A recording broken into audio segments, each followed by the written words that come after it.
эмэгтэйчүүдийн тухай эмэгтэй хүний нүдээр. Голын өрөөнд тавтай морилно.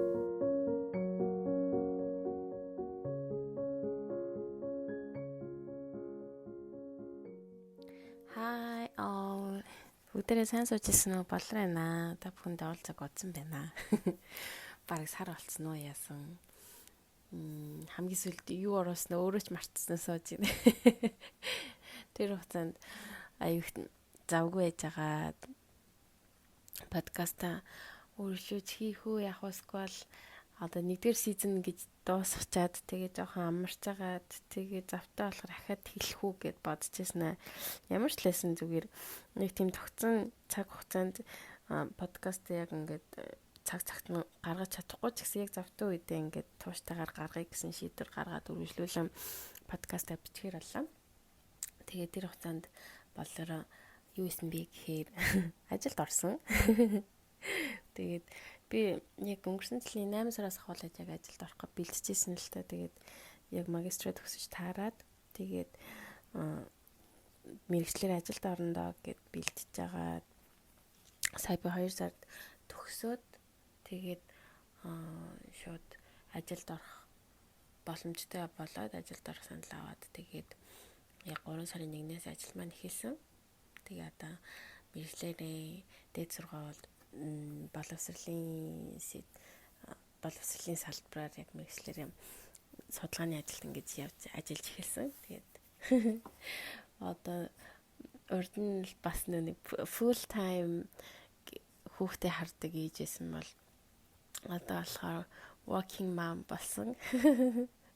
Тэгээд одоо working mom-ийн амьдрал ямар гэдэг юм бэ гэдгийг багж гисэн ойлгоод явж байна. Тэгээ өнөөдөр яг working mom нарт зориулсан тийм дугаар гаргая гэж бодоод нэг киног бэлдсэн байгаа. Тэгээ тэр киноны маань нэр нь болохоор Erin Brooke Beach гэдэг кино байгаа. Тэгээ энэ кино болохоор би өнөөдөр яг подкаст хийх гээд өнөөдөр бүр 3 дахь үзлээ л дээ. Тэгээд урд нь болохоор би 2 удаа үзчихсэн. Тэгээд урд нь үзэхэд бол нэг айгүй тэнх томоор хүлээж одоо нэг тийм амар гоё хүчтэйгээр хүлээж аваагүй харин энэ удаа үзэхдээ бүр ингээд ямар гоё кино гайхалтай кино гэж айгүй бодлоо. Тэгээд энэ кино болохоор бүр 2000 онд нээлттэй хийсэн. Тэгээд нээлттэй хийснээс нь хойш би угаасаа 3 дахь үзчихээр ингээд аюу тийм юун дээр телевизээр авих гарч ирсэн тийм кино байгаа. Тэгээд энэ киноны тухай өнөөдөр ярилцах болно. Тэгээд энэ кино Erin Brooke Beach гэдэг нь болохоор хүний нэр, нэг эмэгтэй хүний нэр юм билээ. Одоо тэр яг киноных нь яг тэр гол дүр тоглож байгаа. Яг киноны гол дүр болохоор Julia Roberts гэд бидний сайн мэдсэг жүжигчин тоглодог. Тэгээд яг Erin Brooke Beach гэдэг эмэгтэйгийн амьдрал дээр ингээд сэдвэлсэн бодит амьдрал дээр сэдвэлсэн тийм кино юм билээ. Тэгээд Erin Brooke Beach гэд эмэгтэй би интернетээр хайгаад үзсэн чинь одоо хүртэл амьд байд юм юу гэх. Дээр үе юм бол үйл явдал бол биш. Одоо бидний саяхан гэжтэй ямар ч л одоо саяхан хэлэлцсэн ямарсан 20-30 жилийн өмнө болсон бодит явдал дээр сэдвүүлээд энэ эмэгтэйгийн амьдрал дээр ингээд сэдвүүлсэн тийм кино байгаа. За тэгээд энэ киноны үйл явдлын та бүхэнд ярьж өгснөхийн дараа тэгээд би 3 keyword-ыг сонгосон байгаа. Тэгээд тэр 3 keyword-ийн тухай та бүхэндээ ярилцаж явах болно. За киноны маань өрнөл нь болохоор эхлээд Erin-ий тухай гардаг. Erin ямар эмэгтэй гэхээр ганц бие ээж 2 удаа салсан. Тэгээд 3 хүүхэдтэй. Тэгээд дансанд нь $16 яг эхэлдэг байгаа. Тэгээд яг эхлэхдээ болохоор ингээд энэ тэнд очиод ярилцлаганд ороод ажил хайх гээд ярилцлаганд орж эхэлдэг. Тэгээд ярилцлаганд ороод ингээд ямар ч ажил ингээд авахд аюу ерөөс авахгүйсэн олон хүүхэдтэй ганц бие тэгээд ямар нэгэн эзэмшсэн мэрэгжил байхгүй гэд тэгээд энэ тэнд очиод ярилцлаганд өгөөд ерөөсөө ингээд ажил орох боломжгүйсэн тийм үеэсэн. Тэгсэн чинь яг тэр үед нь машин явж исэн чинь машин асуул ордог. Тэгэд нөгөө эсрэг талын хүнийх нь ингээ буруунаас болоод машины осолд ороод тэгээд тэр хэрэгээ нэг өмгөөлөгч төр очиод ингээд ханддаг. Тэгээд тэр өмгөөлөгч энэ бол тэр хүний одоо тэр таны эсрэг талын хүний чинь буруу болохоор ингээд яхахгүй энэ хэрэг дээр бол ялна гэлтэгжсэн юм. Яг шүүх хурласан чинь эрийн ингээд айгуу тийм жоохон үг яриан жоохон бүтлэхөө тийм хараал хэлдэг тийм байдлаас нь болоод энэ одоо ялах ёстойсэн тэр хэрэгэн дээр ялагдаад тэгээд ямар ч тийм мөнгө авах одоо тийм боломжгүй болоод тэр хэрэг нь ингээд дуусдаг байгаа. Тэгээ эрийн бүр ямар ч найдлаггүй болоод ямар ч ажилгүй мөнгөгүй аюу хэцүү басна нөгөө өмгөөлөгчдөр очиод ингээд танаас олж энэ хэрэг дээр би ялагдсан намайг ямар ч хамаагүй ажилт ингээд аав гэд ингээд тулгасаар хагаад өөрөө тэр өмгөөлөгчийн одоо реформд ажиллахаар болдог. Тэгээ тэр реформд ажиллаж байгаад бичиг баримтын ингээд тэгсэлж байгаад нэг хэргийг ингээд золд хардаг. Тэгээ тэр хэрэг нь болохоор одоо тийм PGME гэсэн тийм үйлдвэрийн хэрэг байсан. Тэр үйлдвэрээс гарч байгаа ингээд хортой бодисноос болоод одоо тэр үйлдвэрийн эргэн тойронд амьдарч байгаа тэр оршин сууж байгаа хүмүүсийн бие одоо эрүүл мэнд биеийг ингээд муудаж байгаа тэр тухай тийм хэрэг ингээд тэр өмгөөлөгчдөр орж ирсэн байсан л та. Тэгээд тэр хэрэг ингээд маш том ингээд хэрэг учраас бас ингээд нөгөө өмгөөлөгч нь хүлээж авахгүй байжгаад эрийн тэр бичиг баримтын олжингуудаа тэр хүмүүс тэр эргэн тойронд байдаг хүмүүстэй уулзаж үзээд бүр ингээд бүдэнтэй нь уулзаад үзсэн чинь тэгэхээр энэ хэрэг ингээд айгүй том чухал хэрэг байж таараад тэгээд тэр хэргийг эрийн болон тэр өмгөөлөгч нь дааж авахар болоод тэгээд бүр ингээд шүүх хуралд хандах хэмжээнд хүрдэг. Тэгээд яг тэгэж кино маань ингээд тэгэж өрнөдөг байгаа. Тэгээд яг эрийн бүр ингээд бүх хүмүүстэй нуулаад 600 гэдэг хүмүүстэй бүгдэнтэй нуулзаа бүгднгээс нь гар үсэг авал тэгэж бүр ингээд хөлөөрөө гүйсээр агаад тэгээд энэ хэрэг дээр ялдаг байгаа эцэст нь. Тэгээ ялаад тэр үедээ маш том 330 сая ч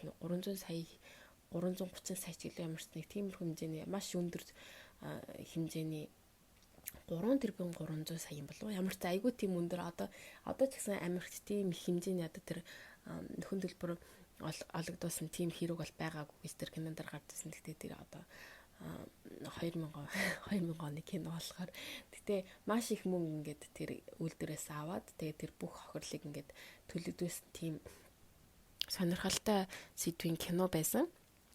Тэгээд яг энэ кино үзснийхээ дараа ямар мундаг эмхтэй вэ? Ийм чухал та нийгэмд аягүй хэрэгтэй тийм ажил хийх юмсаа гэсэн тийм бодол аягүй төрхүүц аягүй мундаг эмхтэйг амьдралын тухай харуулсан кино байсан.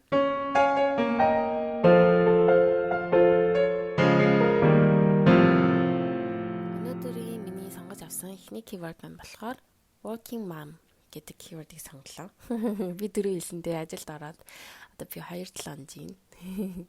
Тэгээд яхахгүй ажилд орсны дараа яг ийм ажилд орсон эмэгтэй хүмүүс яг яаж хэрхэн амьдрт юм болоо яг юу бодож ямар нөхцөл байдал байд юм болоо гэж бодсондоо энэ киногоос ахиж үзэх хүсэлтэй болсон л та.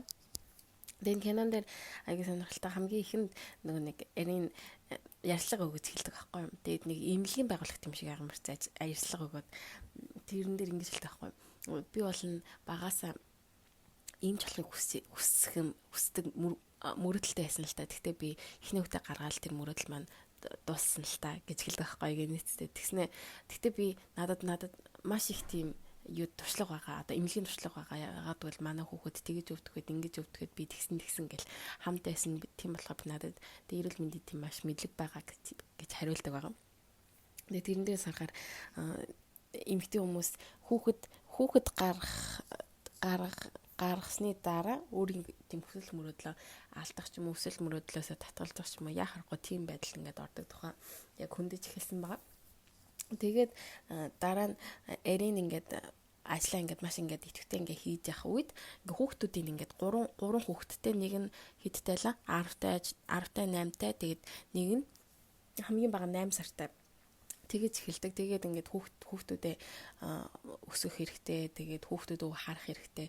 Өөрөө бас мөнгө олох хэрэгтэй. Маш олон тийм зүйлүүд эрийн нууран дээр байсан. Тэгээд Эрийн хүүхдээ харах хүн байхгүй хэцүү үед нэг найз одоо хөрш айлын залуунд би ингээ хүүхдээс харж өгөө гэж хэлдэг байгаа. Тэгээд тэр хоёр ингээд би биндээ жоохон зүрсгэлэн нээгээд тэр хоёр ингээд үргэж эхэлдэг. Тэгээд тэр үед ингээд бүр эрийн ажилдаа маш их ингээд анхаарал ажил нь айгүй тийм завгүй байсан учраас бүр ингээд өдөржин шүнжээ ажилдаг. Тэгэл ажил ингээл улам хэсэгчсэн ингээл хүүхдүүдтэй байх ингээд цаг нь багасаал хүүхдүүдээ яаж өсөж байгаа нь баг нь яаж хилд орж байгааг ингээд мэдэх боломжгүй болсон байсан. Тэгээ яг тэр тухай яаж харалдаг гэхээр эрийн ингээд шүн ингээд гэрлүүг явж байгаа тэр найз залуу руу гоцтой байхгүй өнөөдөр таад ямар байсан бэ гэдгсэн чи өнөөдөр нөгөө баг хүүхэд нь өнөөдөр хилд орсон гэлдэг заахгүй. Тэгсэн чи яаж хилд орсон гэсэн чи бөмбөг гэж хилд орсон гэлдэг заахгүй. Тэгээд тэгсэн чи яг тэрийг сонсоод эрийн уйлцдаг байхгүй. Тэр жоохон хүүхдсэн ихэвчлэн одоо хилд орохдоо хамгийн дөрөв ээжээ гэж хилд ордог штэ тий. Тэгэхгүйгээр ээж нь ингээ маш завгүй ажилдаа байсан учраас ээжээ гэж хилд орохгүй бөмбөг гэж хилд орсон гэлтэй. Тэрийг сонсчод эрийн ингээл уйлал яг тэр тухай хилдгүүл ээжээ гэж хилд орсонгүй гэж одоо тий хилдгүүч гэсэн эрийн яг тэр ингээд ээжээ гэж хэлээгүй бөмбөг гэж хэлсэнд нь ингээд өөрөө бүр ингээд сэтгэл санаагаар айгу тийм унаад уйлж байгаа тэр хэсэг гардаг. Тэгээд яг тэр хэсэг дээр ингээл эмэгтэй хүмүүс ингээд ажил ингээл хийх хэвээр тийм нөхцөл байдал ингээл ажиллаа хийж байхдаа хүүхдүүдийнхэн тэр өсөж тойрнож байгаа тэр үе мөцийг ингээд хамт өнгөрөөсөд байгаа харахгүй байгаадаа ингээд бас айгүй тийм сэтгэл өвддөг тийм бас үртгэл байдаг юм аа гэдэгээс олж харсан. Тэгээд нэг өдөр тэр найз залуу нь ингээд бүр ингээд тичээр нь барагдаад ингээд хэлдэг байхгүй би ингээд явах гэж байна. Тэгээд чи намайг сонгох уу эсвэл өөрийнхөө ажлыг сонгох уу гэдээ асуудаг байхгүй. Тэгээд чи ингээд ажлыг сонгох юм бол би одоо явнаа гэдэг заахгүй. Тэгээд тэгсэн чи ярийн ингэж хэлдэг. Би өнөөдрийг хүртэл нэг төнөхөр хоёр төнөхөр бүх нөхөртөө ингээд тааруулж ирсэн. Тэр тэдний хүсэл мөрөөдлийн төлөө амьдэрч ирсэн. Харин би одоо болохоор би өөрийнхөө хүсэл мөрөөдлийг би өөрийнхөө ажлыг хаяхгүй би өөрөө энэ бүх зүйлийг авч үлдэх болно гэд тэгж хэлдэг. Тэгээ айгу яг тэр хэсгээр надад айгу тийм амар онцгой санагдсан. Яагаад ингээд эмэгтэй хүнд те гэр бүл үү эсвэл ажил уу гэдэг энэ хоёр зүйлийг ингээд сонгох сонголтыг ингээд өгөөд байгаа юм би гэдэг нь айгу тийм эрхтэй санагдсан байхгүй. Ажил гэдэг гэр бүл гэдэг ингээд хүн болгоно ингээд бүгднийг хамт авч явах хэвээр тийм хоёр зүйл байхад тэрийг ингээд чи аль нэгийг сонгох гэх. Тэгэхээр айгу тийм хэцүү сонголт бүр ингээд байж боломгүй сонголт юм шиг санагдаад. Тэг мэдээж эмэгтэй хүмүүс ч гэсэн ингээд мэдээж гэр бүлтэй эмэгтэй хүмүүст ажиллаа их үү эсвэл гэр бүлтэй ингээд үлдэх үү гэр бүлийн асарч халамжлаад үлдэх үү гэдэг тийм сонголт айгу их тулгардаг ахал та. Тэг тэрэн дээр яхан ажиллаа хаяад гэр бүлээ сонгох уу эсвэл гэр бүлээ ингээд хойш нь тавиад ажиллаа сонгох гэдэг зүйл ингээд тэр хоёрын балансыг олох маш хэцүү байх л та. Гэхдээ тэр хоёр ингээд аль нэгийг сонгох хэвээр хоёр сонголт болгоод хайчих нь маш тийм эмэмхтэй санагдсан л та. Тийм хүмүүс бас тийм эмэгтэйчүүд бас зөндөл байгаа болов гэж бас бодсон. За тэгээд тэрнээс гадна одоо найз залуу одоо энэ кинонд найз залуу ч гэсэн байдаг ч гэсэн яг жинхэнэ амьдралд бол нөхрөөч гэсэн яг тэгэх боломжтой л та. Тэгээд эрийн ингээд маш завгүй ингээд янгот ингээд бүх хүмүүст ингээд бүр нэг гимтэй хүн шиг болчихж байгаа байхгүй юу. Бүх хүмүүст буруутай хүн шиг тэг хүүхдүүд нь ч гэсэн ингээд эринд ингээд жоохон ингээл дургуутч эхлээл та ингээл хоол идэхдээ ном уншлаа гэл. Одоо эрийн ингээл яхахгүй завгүй байгаа тэр маш чухал ажил хийж байгаа тэр үед ингээд хүүхдүүд нугаас мэдээж ойлгохгүй нь ойлгомжтой. Гэхдээ ингээд эрийн ч гэсэн ингээд намайг ойлгох гэж тулгадгүй ч гэсэн яг ингээд эрийний байгаа байдал нь болохоор ингээд тэр найзалуудаас тэр хүүхдүүдээ тэр ингээд бүх тийм гим нүгэлийг ингээд өөрөө ажил хийж байгаа нь ингээд бүр гим нүгэл юм шиг бүр ингээд тэднэрийнхээ нүрийг царч чадахгүй ингээд хүлээн зөвшөөрөгдөж чадахгүй байгаа тэр дөр төрхийг харахтаа маш сэтгэл өвцөхгүй. Тэгээд яг эцэст нь эрийний хүн ингээд баг зэрэг ингээд ээжигээ хийж байгаа ажлыг ингээд хүлээн зөвшөөрөөд ингээд би танд өглөөний цайг авчирч өгөх үү гэж асуух үед ингээд бүр би эрийнч тэр би ч ингээд тэр яг тэр үеийг ингээд үдчих захтаа ингээд гинт ингээд нулимс цилэгнээд Яа ингэж одоо л нэг энэ хүүхэд нь дээжгээ хийж байгаа ажлыг ингээд хүлээн зөвшөөрч ин да. Ээж ч ажил хийх ёстой хүн штэ гэдгийг ингээд ойлгож ин да гэдэг яг тэр хэсэг дээр ингээд олж хараад эмэгтэй хүн ажил хийх тэр тусмаа одоо гэр бүлтэй хүн ажил хийх working mom байх ямар хэцүү юм болоо ингээд нөхөр дэвчээр тэр хүүхдүүд дээр тэр ингээд цаг гаргаж чадахгүй, халамжилж чадахгүй тийм тэр байдал нь ингээд маш бүр тийм гэмтэн хүн шиг тийм зүрх сэтгэл төрүүлдэг. Тэгээд маш их хэцүү байдалд орд юм байна гэдгийг олж харсан байгаа. Тэгээд тэр хэсгийг үзчихээ. Тэгээд би бас ингээл би яг ажлыг 2-7 хоног жагаа. Тэгээд тэр яг энэ байдлаараа бас манай надад маш их тусламж хэрэгтэй байхгүй. Ингээд миний хойно ингээд хүүхдээ ингээд цэцэрлэг өгж авах ажил байна. Тэгээд гэртээрээ гэр орны цэвэрлээд хоол их тийм бүх ажил ингээд миний нуруунд дээр байгаа зүйлийг бас ингээд иргэн тойрны хүмүүс маань гэр бүл бас хамт өөрлөлцөх хэрэгтэй байгаа яг болдсон байлээ. Тэгээд яг одоолохор надад манай ээж аяг тусалж байгаа л да. Өглөө оройд ирээд хүүхдээ минь цэцэрлэгт өгд аваад байгаа л да. Тэгээд яг тэр байдлаар ингээд одоо гэр бүлийнхэн ч байна, хөрч бай тий хүүхдүүд чи яг ажил хийж байгаа ээжигээ, ажил хийж байгаа эхнэрээгээ айгуу тийм ойлгож хүлцэж тэгээд бүр ингээд гар бие туслах хэрэгтэй юм байна гэж айгуу тийм бодож эхэлсэн. Тэгээд саяхан бас фейс дээр нэг корона гэд хүмүүсийг цалинтай амрааж байгаа гэд тэр тухай нэг юг харсан.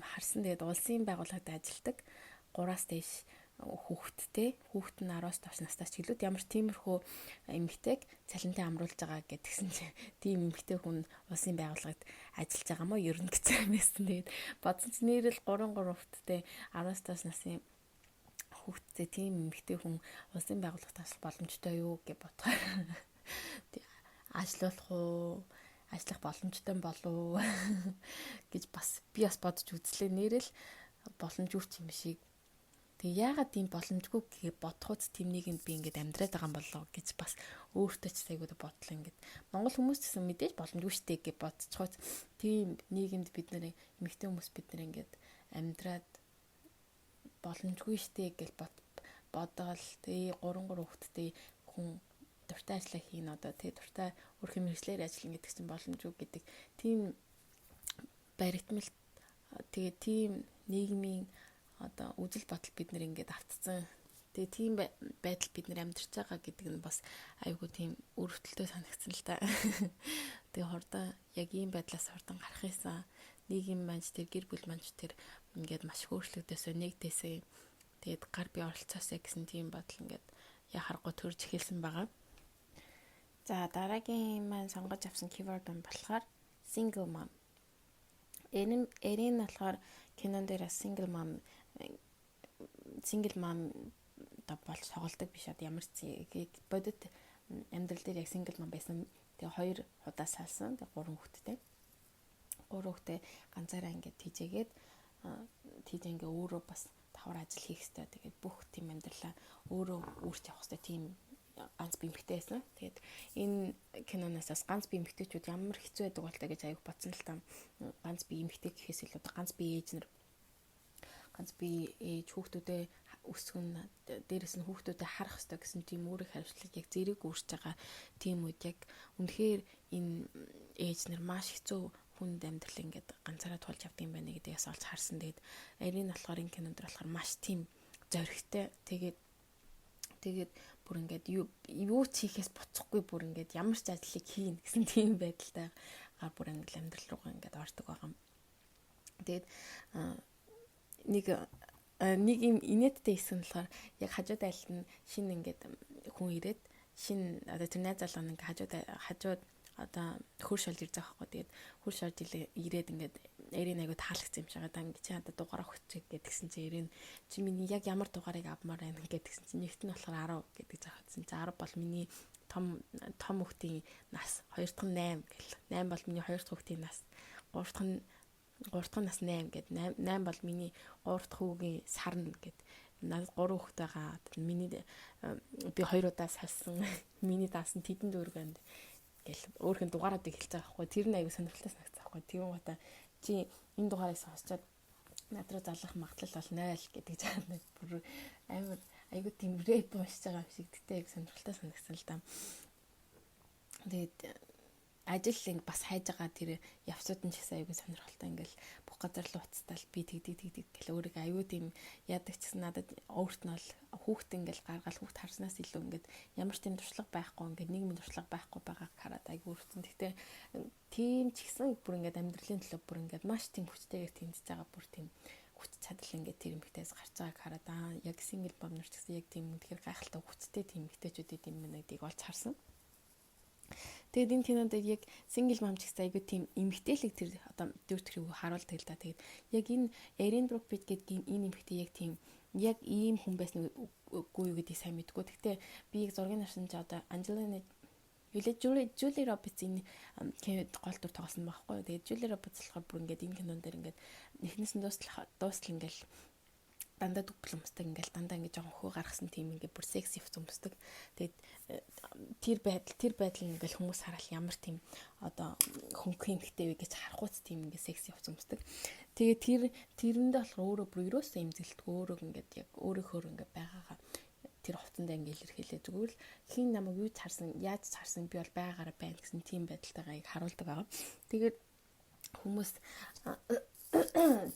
ингээд тэр нэг рупкомд ажиллаж эхлээд хуулийн байгууллагад ажиллаж эхлэхэд ингээд чиний хувцас чинь ингээд жоох асуудалтай байна гэд тэр өмгөөлөхөс нь хэлсэн чинь би бол ингээд байгаа хувцас л өмснө өөрийнхөө өмсмөө байгаа хувцас л өмсөн та өөрийнх нь над зангиагаа хартаа гэл тэгэж хэлдэг байхгүй. Тэгээд яг хүмүүс ингээд одоо эргэн тойрных нь хүмүүс ингээд хувцаснаас нь болоо дургуйцаа ч юм уу тий хувцас нь тэгээд байна гэж хэлсэн ч гэсэн яг өөрийнхөө яг ингээд өөрийнхөө байгаагаар ингээд бүр эцэг хүртэл ингээд байсараагаад тэр кино дуустдаг.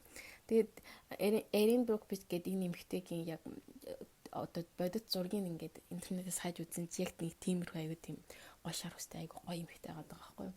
Тэгээд харахаараас ганц би ч гэсэн тэгээд олон хүүхдтэй ч гэсэн өөрийг аягүй гоё тийм байгаагаар авч чаддаг тийм эмэгтэйг олж харсан. Тэгээд тэр энэ кинонд болохоор Эринд тийм одоо тийм найз залуу одоо хаанч тийм найз залуу байдаг хүүхдүүд эндээс хараад өгдөг. Биясаа ийм найз залуу үнэхээр байгаа юу гэж бодохоц тийм айгүй тийм сайхан сэтгэлтэй хүүхдэд хайртай өөрийнх нь хүүхд биш ч гэсэн бүр 3 хүүхд нь өдөр тутмын хараад өгдөг тийм найз залуутай болцсон байсан. Тэгээд яг тийм хүн байгаагүй байсан л байхгүй байсан л одоо Эриний 3 хүүхдийг харах хөнгөө одоо Эрин тийм одоо үн цэнтэй чухал ажлыг гүйцэтгэх боломжгүй байсан л да. Тэгээ харахаар яг тийм сингл мам нарт ингээд хүүхдийг хараад тэгээ туслаад өгөх тийм яг тийм туслалцаа айгүй хэрэгтэй байдаг юм байна гэдгийг энэ яг энэ хэсгээс олж харсан байгаа.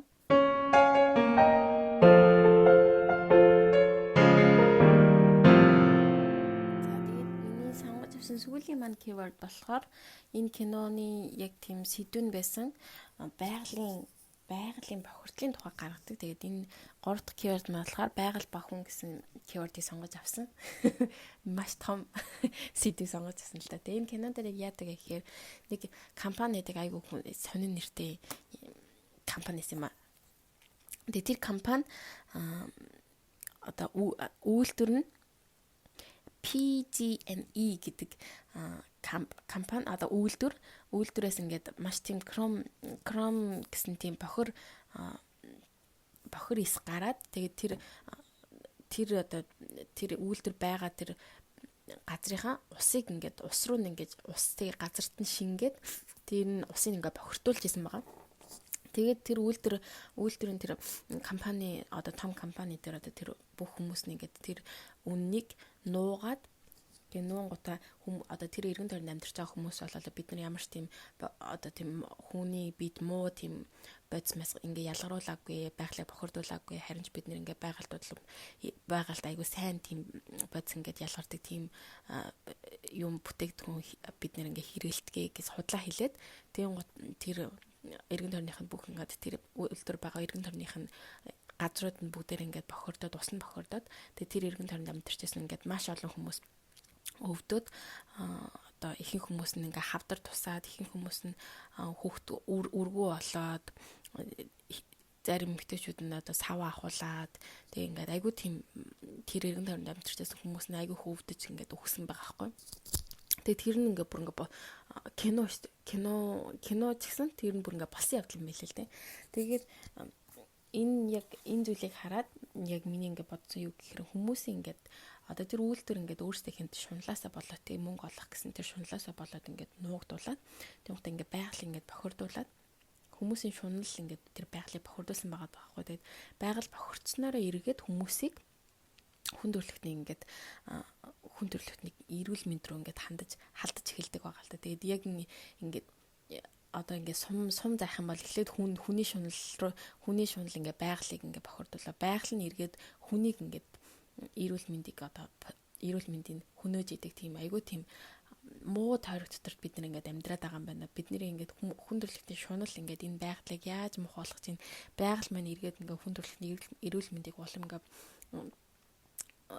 муудулж байгаа энэ одоо тойрогийг ингээ харахтаа ингээд маш их имзэглэн л дээ. Тэгээд энэ тойрог одоо ч гэсэн бидний амьдралд одоо коронавирусээр ингээд харагдчихлаа байхгүй. Тэгээд бид нар ингээд бид нар одоо яг хятадуудаас болчлоо гэл эсвэл бид нар царсан байгуунаас болчлоо гэл яг нэг хэсэг царсан байгаа гингуудаа царсан байгуухыг бүгднгийн алъя гэсэн тийм хүмүүс аях ба гарч ирсэн. Би бүр гайхаад яа царсан байгуухыг халаад тэгэл яг хүмүүсийн одоо тий нүдэнд бол яг царсан байгаа хас бол хүмүүс ингээл хүчлээ гэж харж байгаа ч гэсэн царсан байгаа байхгүй болсон бол одоо энэ хүн төрлөختөө амтан одоо бүх ингээд оршин тогтнож байгаа юмны ингээд хэмнэл нь алдагдаж эхлэх байх л та.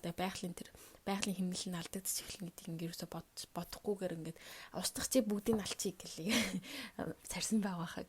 Тэгээ яг бүр ингээд бүр угаас нь ингээд авч үзэх юм бол яг хүн төрөлхтний яг шунлаас болоод ингээд байгаль маань өөрөө бохирдоод байгалийн яг зөв хэмнэл нь ингээд алдагдсанараа ингээд амьтдын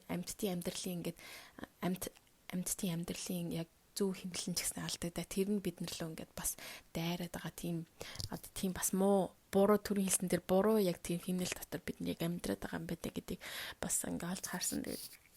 Яг энэ удаа яг коронавигаас болоод би ингээл амар их айц дунд амьдрахтаа ингээд бид нэр ингээд байгаль одоо тэгээд амтэн тэр бүх зүйлийг ингээд эрүүл мэндийг бид нэр ингээд өөрсдөө хамгаалж чадаагүйсээ болоод бид нар одоо ингээ өөрөө их хүндрэлт ингээд өөрөө аяг хохирч энэ да ингээд цаашид ингээд байгалаа ингээд бохирдуулахгүй тий байгаль их бол эсвэл амьтдын одоо тэр эрүүл мэндийг ч гэсэн бид нар ерөөсө хүнөхгүй тийм айгүй тийм ээлтэй тийм дэлхийн ертөнц ингээд тогтнохын тулд яг бид нэр хүн төрөлхтөө яг юу хийх ёстой болоо бид нэр яг байгаа газар юу хийх ёстой болоог аяг бодож эхэлсэн л дээ. Байгалаа бохирдуулахгүй тий байх ямар арга байх болоо гэж аяг бодсон. Ингээд яг би яг юу хийж болох болоо би ингээд байгалаа бохирдуулахын тулд яг юу хийх ёстой болоо гэсэн тийм асуултууд аяг төрж эхэлсэн л дээ. Тэгээд энэ Эренбрук бич болохоор яг одоо эрүүл мэнд нөхөрсөн тэр хүмүүсийн төлөө бүр ингээд өөрөө бүр хөлөөрөө ингээд гүйсээр хагаад тэр хэргийг шийдээд тэгээд тэр үйлдвэрийн тэр үйл ажиллагааг зогсоогоо дахиж тийм байгалыг ингээд байгальд ингээд ээлтэй байгалыг ингээд хөнөөсөн тийм бодисыг ялгаруулахгүй гэсэн тийм маш тийм гайхалтай чухал хэргийг ингээд хийснийг харахтаа бид нар бас байгаа газартай тий хүмүүсийн одоо хүмүүс гэлтгөө тий бид нар бүр хүмүүсийн амьдарч байгаа тэр байгаль их одоо амьтдын тэр эрүүл мэнд одоо байгалийн тэр цэвэр байдлыг халдагдуулахын тулд бид нар өөрсдөө юу хийх ёстой болоо биднээс гарч байгаа тэр шунал яг юу юм болоо гэж аяг бодож асуух ёстой юм байна да гэж аяг бодсон л та.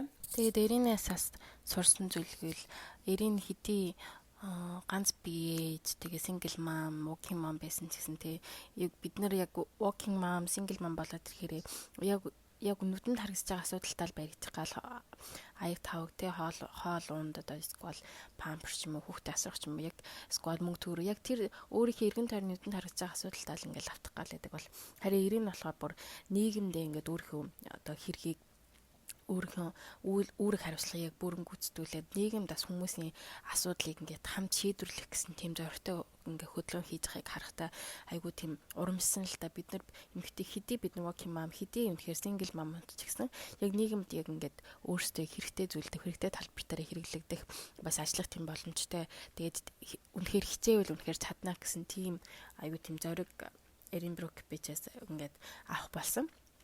Тэгэд өнөөдөр Эрин гэдэг энэ киног би үзчихэд өнөөдөр би 3 дахь үзчихэд бас ахал ямар мундаг эмэгтэй вэ гайгүй тийм биширч суулаа. Тэгээд энэ киног та бүхэн заавал үзээрэй. Тэгээд угаасаа гэртээ бид нэр амарч байгаа шүү дээ. Амраад сууж байгаа дээрээ тийм ийм эмэгтэйчүүдтэй холбоотой ийм кинонууд их үзээд ном сайн уншаад бүгдээрээ эрүүл байцгаагаарай. Өнөөдрийн дугаараа үг өрөндөрлж байна. Дараа уулзтлаа баяртай.